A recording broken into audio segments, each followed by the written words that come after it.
What's going on, everybody, and welcome to the Other Side of the Firewall podcast, where we talk about the latest and greatest in cybersecurity news, as well as we highlight those movers and shakers and glass ceiling breakers, those people of color who've made it to the other side of the proverbial firewall. My name is Ryan Williams, and as always, I'm joined by Chris Abaca. What's going on, everybody? What's going on? And Daniel Acevedo.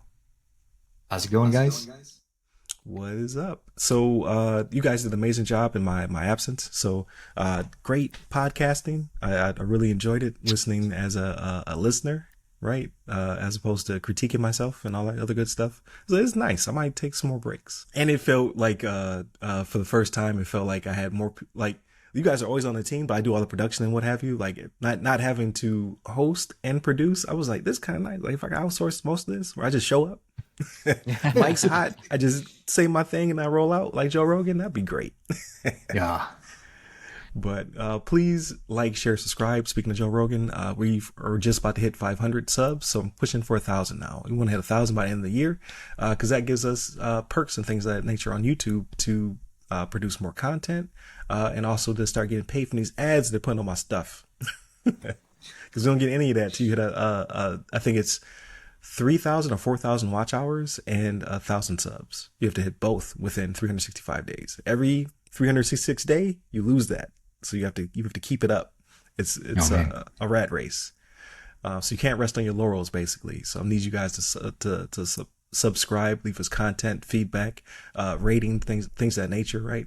We have an outstanding podcast ranking, but we don't have a great listening score because nobody really leaves a critique, right? I take good and bad, mostly good though. Like if you leave me some, I'll take that. Positivity, please. Yeah, but I want to respond more to the comments and things of that nature. But yeah, you guys, as an audience, you guys are doing awesome. So now invite your friends and then have them be awesome as well.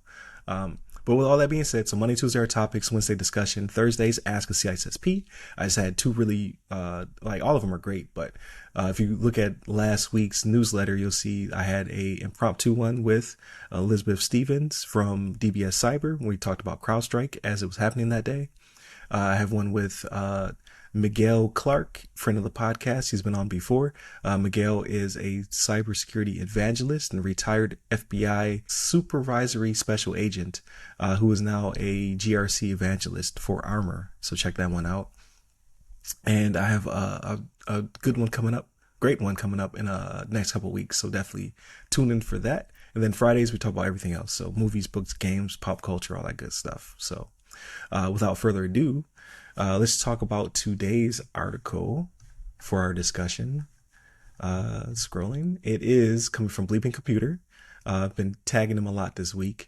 Dark Angels ransomware receives record-breaking 75 million ransom, written by Lawrence Abrams. Abrams? This is why Shannon does the names. Because I'm terrible at it. But so a Fortune 50 company paid a record-breaking 75 million ransom payment to the Dark Angels ransomware gang, according to a report from Vscaler Threat Labs. So in early 2024, Threat Labs uncovered a victim who paid Dark Angels 75 million, higher than any publicly known amount, an achievement, and I put that in quotations, my emphasis, that's bound to attract the interest of other attackers looking to replicate such success by adopting their key tactics, which we describe below. So definitely we'll dig into those, how that happened and what have you. But 75 million US dollars were paid out. So that's approximation, right? The highest ever, and this came from a Fortune 50 company. Their name not being disclosed. They'll probably come out in the next several weeks or what have you. But this is why we're screwed. So like, stop paying the ransom. Like, I get it, to not, like, whomever it was, they felt as though we're going to lose way more than 75 million. This is pocket change to us. Just pay the ransom. However, if these these thieves decided to double dip and come back on you, do you have another 75 million to drop? Fortune 50 company, probably. Maybe. But what if they still exposed the data anyway?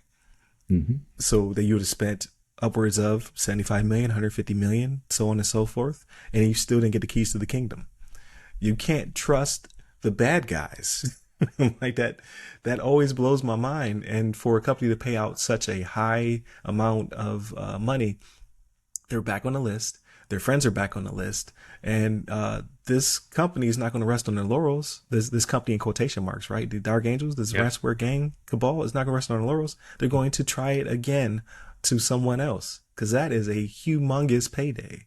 Mhm. That's like stealing the casino, right? Yeah. It's not You're not just stealing a little bit of money. You're stealing the casino, and you got away with it, at least for now.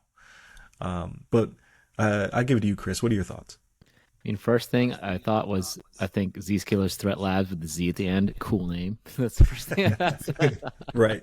I'm like, okay, that's cool. That's a great use of Z instead of S. But yeah, I do want to talk about like who is Dark Angels according to this article, right? But it's a ransomware organization launched in May 2022 and started attacking companies worldwide, right? So they've got they like most ransomware attackers, right? They breach an organization and then they move laterally, right, throughout the organization to try to get administrative access.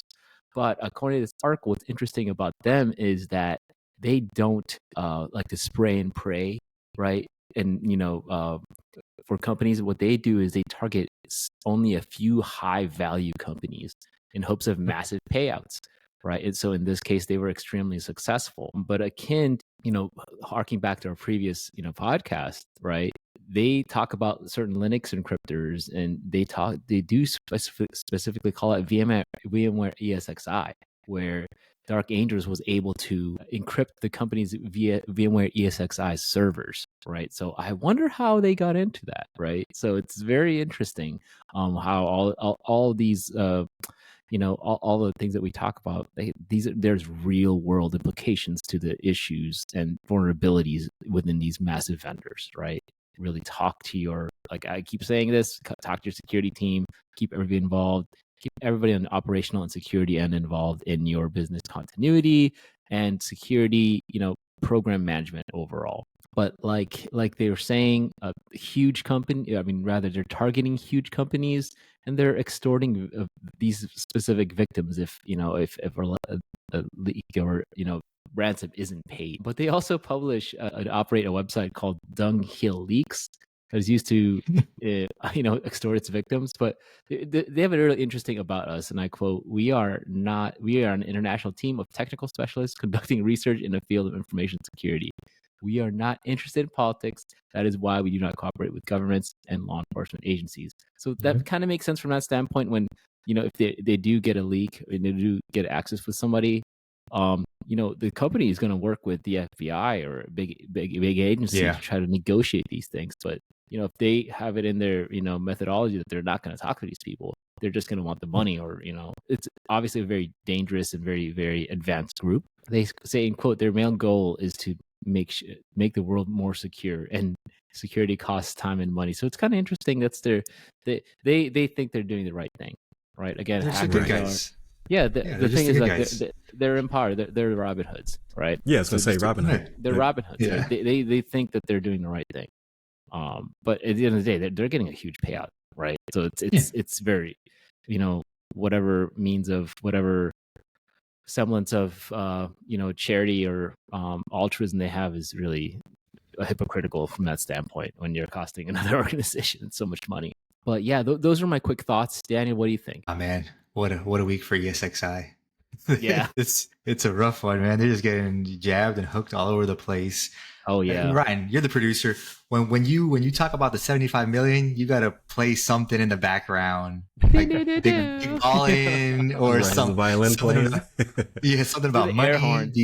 Because that is a payday. I'm in the wrong business. Not that I want to go to jail and become a hacker. 75 million, like if that's a crew of like 3 or 4, they're getting a nice long vacation. They're taking your vacation times 12, because that's crazy money. I've never seen anything this much. This is almost like movie money. Like this is like the script for like Ocean's 16 or something, the cyber heist or something. Exactly. It's ridiculous. I don't know. So I did a kind of like a mini deep dive on ESXi, like how to like monitor or secure it. I only got one or two websites that I hit up and actually read. One of the websites, and I'll give it to Ryan, so hopefully he can put it in the article. They did mention three things that I thought were kind of interesting that I hadn't been aware of because I never thought about locking down ESXi myself in this way. But there is something called lockdown mode. So in VMware environments, you can configure it to allow management only via the vCenter itself, which would prevent any direct access to the ESXi host itself. So that's kind of one way, enforce preventions within your ESXi environment for the bad guys not to get in and then be able to move laterally or do these kind of things. Another thing that they also mentioned, which I didn't know was a thing where you could do, is you can restrict the unsigned scripts from running.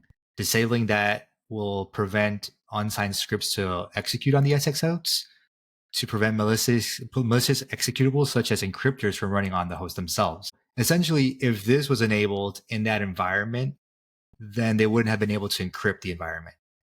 They would have done something else because they're already persisting in their infrastructure, but they wouldn't have been able to use this method of encrypting the ESXi to then encrypt everything else within that person's domain.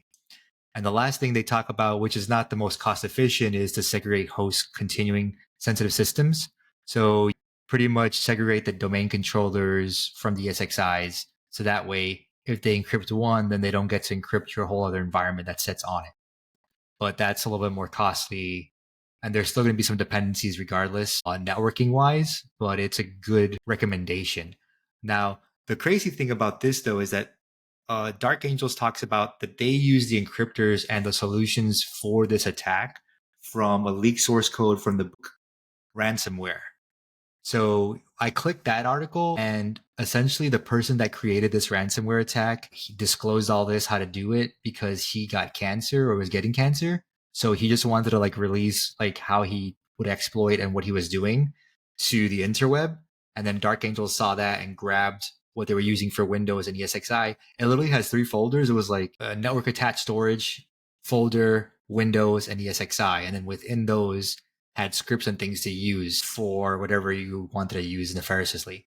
So the information's out there, but just as we talk about in these podcasts, it's really hard for cyber professionals or security department to know everything and be on the up and up and everything. So I don't know how big Babook ransomware is. I don't know how the players or the groups that created it are, in the eyes of CISA or these other government organizations or large players to then disclose and push this out to the field.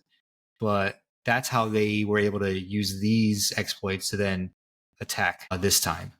But those are kind of just my off the cuff thoughts about this. ESXi is, getting punched out left and right this week, and just kind of maybe put some highlights for organizations to look if you're using that infrastructure to kind of think of other ways to secure it going forward in 2024. No, I think all of those points are valid. So again, please share, subscribe.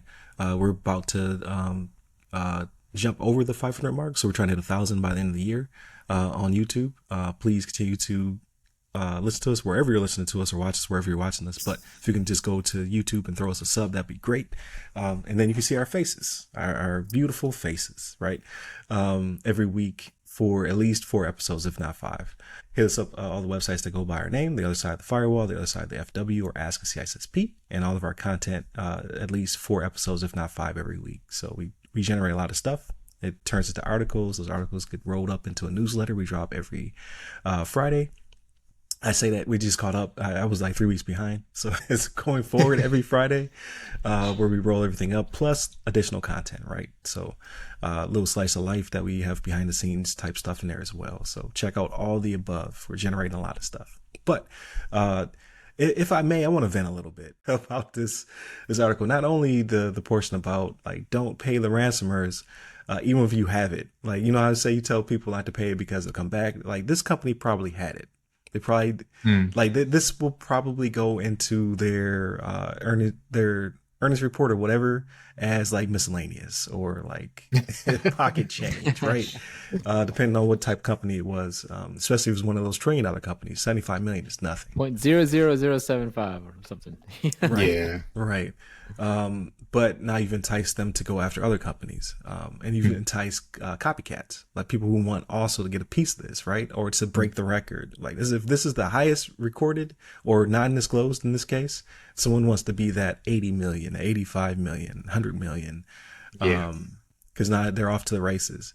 But no, what I really want to vent about is I am pro.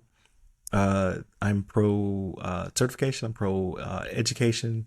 I'm very pro experience. And on the bad guy side, that's all that's required is experience. How do we get these professionals? Because they're really good. They set themselves up to be like a company, right? They have a about us page where they list like their vision. They have a mission statement. They're obviously really good at what they do. Because so far they've gotten away scot-free, right? Like Daniel said, this is some Oceans, 13, 14 type stuff right here. And as I alluded to, they didn't just steal some money. They didn't steal an armored truck. They stole a casino and ran away with it. And so far they've gotten away scot-free. How do you recruit this talent? You don't gatekeep them is what you don't do. Like to get a reasonable job in the current market, you have to have a bajillion certifications, a bunch of degrees and decades of experience. The people on the other side of this don't need any of that. They just need to be good at what they do. How do we, as a field, make that happen? Because like at the end of the day, cybersecurity is going to be crazy critical to all infrastructure, whether it be critical infrastructure or anything above. Like we have to start to better protect our infrastructure in general. But we're not doctors. You don't have to go to med school for a decade to learn the craft, to continue to practice. That's not what's required to get your foot in the door, right? You can't call yourself a doctor or operate on anybody until you have the requisite experience. However, I don't believe that translates well to what we do. Like to be a great pen tester, to be a great GRC specialist, to be a great whomever, right? There's a million different paths you could take, the forensics, things of that nature in our field. You just have to have a passion and time, right? And that's all these guys have: passion and time, and now Lamborghinis and yachts. And yachts is what they came out with.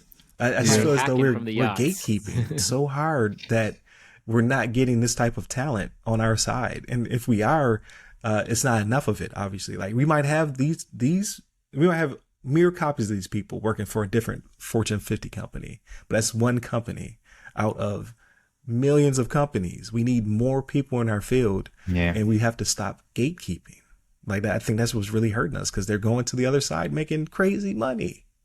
Yeah, you got Warren Buffett out there talking about not to use cybersecurity insurance, making it even harder. War on Warren Buffett. No, but I mean, yeah, you're absolutely right, because the thing is, it's always been hard, regardless, for IT and cyber to break through to the business level, to kind of have a seat at the table to show what the importance is, until it's dire, and then we're the most important thing, and then they plus up, and then a couple years go by, nothing happens, and they forget, and then we get reduced again, and then something horrible happens. It's kind of, we're like stuck in this ridiculous cycle over these last 15 years for organizations, and you think it would change by now, but it hasn't. What you're talking about is completely right. The hiring, the HR is not correctly integrated into these departments, into these businesses. The thought of how critical this role or these positions or these departments are within the organization kind of still isn't where it needs to be in 2024, which is ridiculous to me, because the advancements in technology are going so fast with AI, and with just the devices we can create, and the processors are getting smaller, and computers getting faster, that the next 10 years, like, it's going to be ridiculous.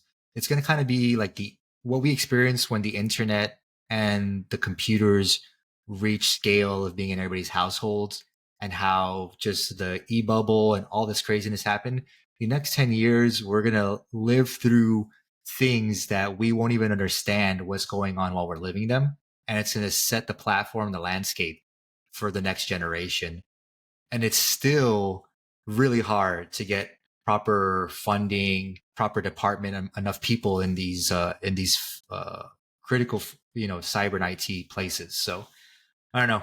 I echo what you're saying. It's a little frustrating. It's going to be kind of crazy to see what happens if, big organizations, small organizations don't wake up and they kind of shift to be on our side instead of us kind of like having to like fight for what we need. Yeah, I mean, unfortunately, unless it hits their bottom line to some extent, like a lot of the times, it's cybersecurity won't be in anybody's forefront or thoughts until it happens to them, right? Until something bad happens to them, and unfortunately, right, cybersecurity isn't like a billable thing where you can, you can make profits from it. It's an expense for an organization, right? But until it's not thought of as a, just an annoying expense, where it's actually an investment in our security, in our continuity of business, right? Until that mindset shifts, not where you're like bolting on. It's like bolt on security, right? You see these in tests. You don't want to bolt on security. You want to, have security built in. I think that's the mindset that executives need to have as well. Is like, how do we build in security into our growth, right? And yeah, you can maximize shareholder value, right?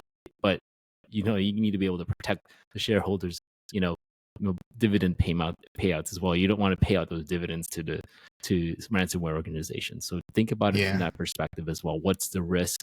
Document them, and then really take cybersecurity seriously. Again, like, share, subscribe, talk to us. Right, absolutely. But yeah, so they spent $75 million.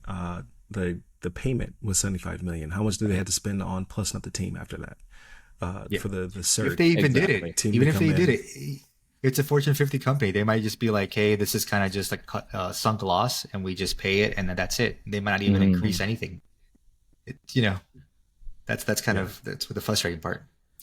Crazy stuff. But yeah, I wish I was a movie producer. I'd make a movie out of this one, because it's like the next Ocean's movie has to be cyber focused, because that's where all the money's going, right? It's not people. You got George Clooney on an XL. Okay, let's see what controls it. Just so that doesn't make any sense. It's like, what? Very loud keyboards. Brad Pitt calls it like, hey, I've got this GRC tool for you. Right. So I don't know. I honestly, like, 2024 has been off the chain. It's only halfway done. Man, and don't even get me started about quantum computing, how that's gonna change the game with AI, and there's just gonna it's the end of the world. It's just the end of the world. Don't worry. This is the doom and gloom episode of the week. Skynet and Tune in to Friday will be happier. Skynet's not gonna be created by a company. It's gonna be created by ransomware. By Dark Angels. Dark Angels. Crazy stuff. But so more to come out of this. I'm sure the name of the company will be disclosed over time. Somebody's going to leak it. We'll find out who it was and how they handled it and all that other good stuff, right? But my fear is the next company. So, like, again, the stakes just up.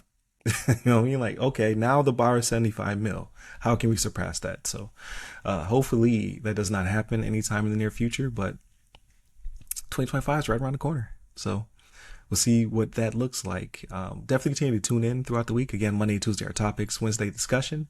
Thursdays, Ask a CISSP. Please go back and listen to the ones that, if you have missed any of them. But also, we have a few more scheduled for the future I'm really excited about. So check those out as they drop. And then Friday's everything else. So movies, books, games, all that good stuff. So tune in for that one as well, where we talk about all the non-cyber stuff we're currently doing. Hit up all the websites that go by our names, either the other side of the firewall, the other side of the FW, or Ask a CISSP. Hit me up personally. I'm at RY Security Guy. That's RY Security Guy. You can find me pretty much on every social media platform. And where can they find you, Chris? You can find me on LinkedIn under Chris Abacon, last name spelled A Bacon. And you, Daniel, where can they find you? And LinkedIn under my name, Daniel Acevedo.